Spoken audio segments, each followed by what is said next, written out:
Annonceurs, entrepreneurs, promoteurs et chefs d'entreprise, choisissez dès à présent votre meilleur partenaire média, Idéal Production. Idéal Production est basé à Cotonou au Bénin. Idéal Production, le partenaire exclusif de Sika TV en Afrique.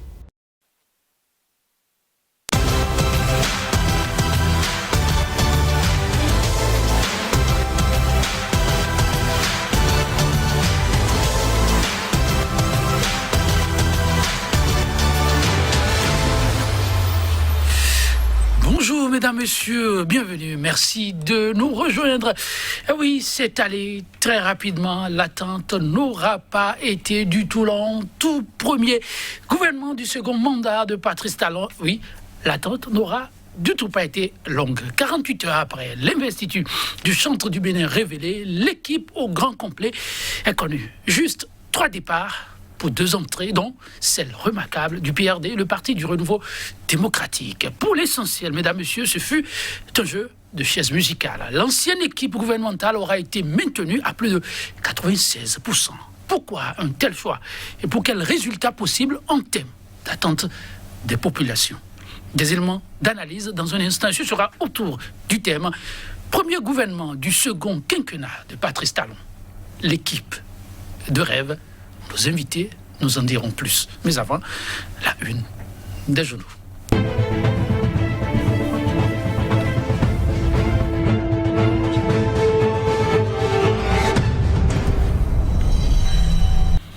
Nous retrouvons pour vous Kodjovia Métonon qui a déjà écumé la plupart des parutions du jour. Ah oui, l'actualité reste l'actualité. Ce gouvernement tant attendu, sans doute, Kodjovia nous en dira un peu plus. Kodjovia Métonon, bonjour. Bonjour Joël Tonji, bonjour également nos amis téléspectateurs. Alors, le visage du nouveau gouvernement de Patrice Talon 2, c'est bien cela, la une? Oui, c'est ce qui domine l'actualité. Vous avez parlé d'un remaniement à 96% maintenu. Les anciens, oui, c'est dit simplement que lorsque vous êtes dans un désert et que vous avez quelques oasis, il faut les préserver. Ça a été donc le leitmotiv, je crois qu'on l'avait déjà dit sur ces plateaux. Patrice Talon a été fidèle à ses lieutenants durant 5 ans. Donc c'est pas aujourd'hui qu'il va s'en débarrasser le plus facilement possible. Tous ceux qui se revendiquent acteurs clés de sa victoire, ils doivent patienter encore quelques mois, histoire ou quelques années pour voir s'ils peuvent s'offrir quelques places dans ces déserts de compétences ou pas. De toutes les façons, c'est fait. Le remaniement, ça a occupé le devant de l'actualité, mais sans oublier que, oui, pour que Patrice Talon en arrive là, il a fallu donc le 11 avril. Et ce 11 avril continue de préoccuper certains acteurs, des défenseurs des droits humains.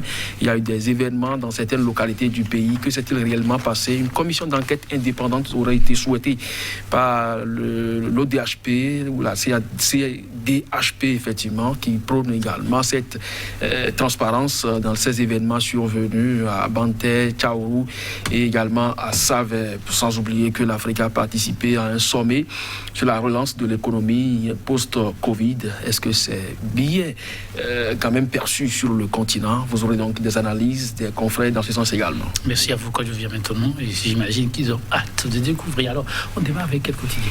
L'Afrique en marche, qui ce matin affiche un titre remaniement du réchauffé utile, du nouveau avec du vieux. Et là, vous avez le chef de l'État qui tient donc sa coupe de vin. Et Talon 1 à Talon 2, chronique d'un peuple trahi, numéro spécial proposé par ce journal, 24 pages. Eh bien, Titus Folie et les siens ont fait donc du bon boulot. Le nouvel observateur, burlesque et honteux sommet de Paris sur la relance économique en Afrique. Les Africains seraient-ils des incapables? C'est une interrogation à la une de ce journal. Et puis, violence préélectorale, que s'est-il réellement passé à Banté?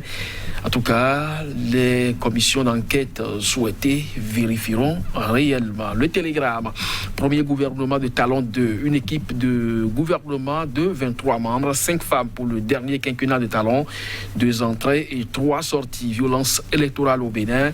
La Commission africaine des droits de l'homme demande une enquête indépendante. Le journal Libération, nouveau gouvernement pour le nouveau mandat. Talon déjoue tous les pronostics.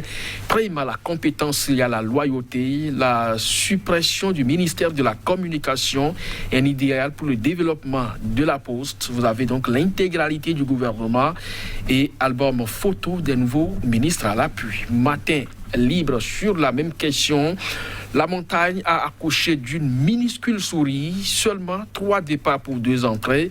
La communication et la poste emporté la presse comme une chauve-souris, mais toujours talent justifie cet état de choses. L'UDBN et Mouel Béné en rade, le PRD enfin, Kakoban Oudjon et Orunla, 2 hommes qui ont inspiré en fait ce remaniement. Ouadani l'ascension, Abimbola malgré tout, Mbeti le pont entre la présidence et le gouvernement, et puis Ahmed, un pion sûr de Lionel Zissou. Nouvelle expression, premier gouvernement de talent 2 entrées, 3 sorties enregistrées, et puis présidence de la République, Wilfried Léandre Humbeji, promu SGA et porte-parole du gouvernement Joël Etonji.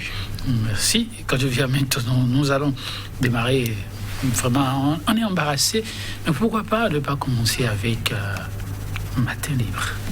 Oui, le journal qui affiche en manchette ce matin, gouvernement 1 de talent 2, la montagne a accouché d'une minuscule souris. Je crois que le dossier consacré à cet effet par ce journal illustre bien la situation. Il parle de Orunla et Kakpo comme ceux qui ont inspiré ce remaniement, parce que à l'arrivée, tous les autres ministres, à part Sakalafia qui est parti à la Sénat et qui a cédé sa place à Alassane Seydou qui était à la décentralisation, donc qui hérite de l'intérieur, eh bien tout le monde a gardé son fauteuil, même les démissionnaires des partis politiques qui étaient quand même annoncés sur la sellette ont retrouvé également leur portefeuille ministériel, sauf que au niveau de la presse qui paraît aujourd'hui comme une chauve-souris proposée par Matin Libre, eh bien Orunla est parti avec son portefeuille de la communication. C'est quand même curieux. Mais ça se justifie puisque cette fois, il faut faire partie donc ce ministère qui est désuet et donc faire place au développement véritable de la poste. Et oui, ainsi va l'actualité et l'Afrique en marche avec cette caricature du chef de l'État plutôt soulagé quand même. Oui, avec tout ce que l'on a traversé, et pour en arriver là, on doit quand même boire quand même du vin ou du champagne si possible. Vous savez, les élections, c'était pas gagné d'avance avec les menaces de l'opposition qui pense que 5 ans, c'est 5 ans et que les élections n'auront pas lieu sans elles. Eh bien, il y a eu des soulèvements le 5, dans la nuit de 5 au 6 avril et ça a duré jusqu'au 11 avril. C'est la cérémonie d'investiture. C'est sous haute sécurité militaire. Quand vous avez traversé tout cela et vous avez pu mettre en place aujourd'hui une équipe de développement, dit-on, eh bien, vous pouvez quand même tirer votre vin. Je crois que c'est quand même de bon droit que cela se passe ainsi, même si ce n'est pas forcément ce que le chef de l'État a fait et que l'Afrique en marche est allée capturer ces images. De toutes les façons, il a su trouver la bonne image pour illustrer son titre. Donc, dire simplement que oui, c'est du nouveau, mais c'est quand même au bout du vieux. Et il paraît que le vin est davantage bonifié quand il est vieux. Oui, pareil. Mais on reste avec l'Afrique en marche qui ne s'est pas arrêtée là. Oui, le chef de l'État, lui, soulagé. Mais l'Afrique en marche pense que le peuple, pas forcément. Oui, vous savez, aujourd'hui, on parle quand même d'un mandat axé sur le social et surtout le développement. Alors, pour la presse aujourd'hui, je ne crois pas que ce soit de bon augure qu'on supprime le ministère de la Communication, même si de façon tacite, on en fait porte-parole du gouvernement, alors que ça ne devrait pas quand même être sa prérogative forcément. Aujourd'hui, la presse est livrée à la haute autorité de l'audiovisuel et de la communication, alors qu'on sait très bien que la HAC ne joue pas forcément son rôle de veille, mais beaucoup plus d'attaque des médias, parce que des groupes de presse, des organes de presse, aussi bien radio comme presse écrite et même télévision, ont été fermés par la haute autorité de l'audiovisuel et de la communication, alors que ce n'est pas en principe son rôle premier. Mais aujourd'hui, lorsqu'on parle du peuple, c'est qui le peuple? C'est toi, c'est moi, c'est tout le monde.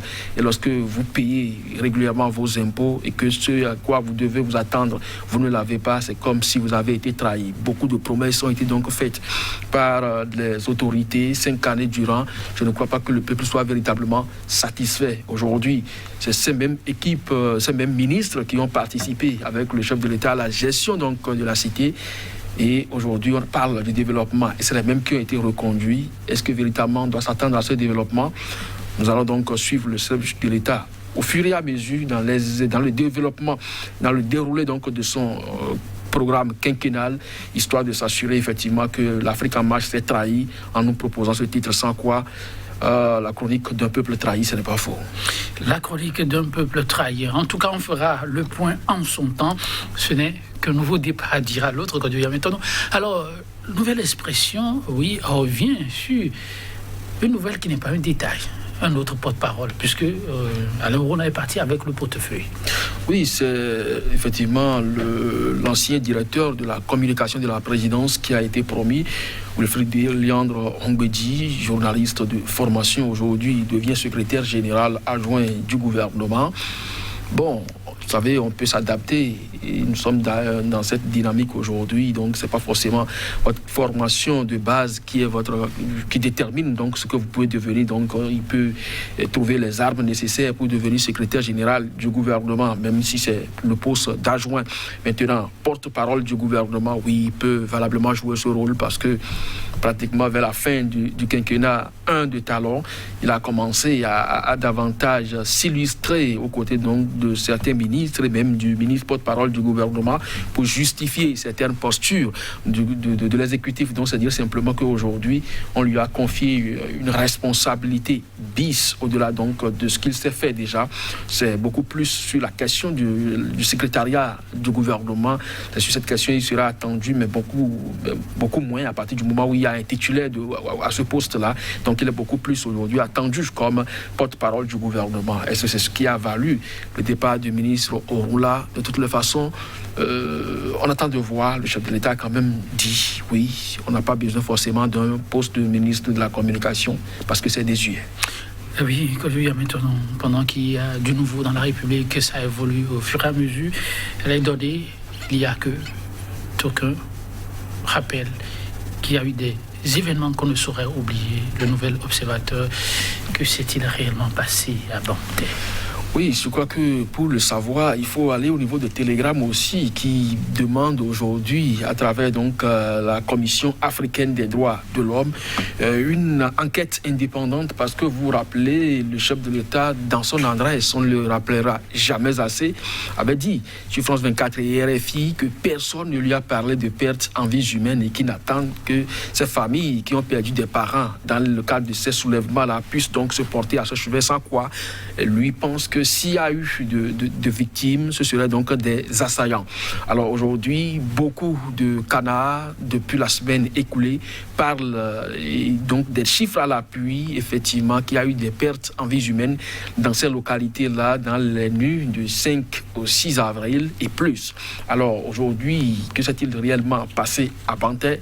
Il faut aller donc chercher à comprendre, et si cette commission africaine demande cette enquête indépendante, c'est pour pouvoir départager aussi bien ces citoyens qui pensent que ces événements ont engendré des pertes en vies humaines et que ce ne sont pas des assaillants forcément, et également le gouvernement qui pense que si victimes il y en avait eu, ce sont des assaillants. Je crois donc que cette commission d'enquête souhaitée aujourd'hui par cette commission africaine doit être encouragée par l'exécutif afin que lumière soit faite dans ce dossier. Merci à vous, quand je viens maintenant, chers téléspectateurs, vous l'avez compris, ce sera tout. On se retrouve demain.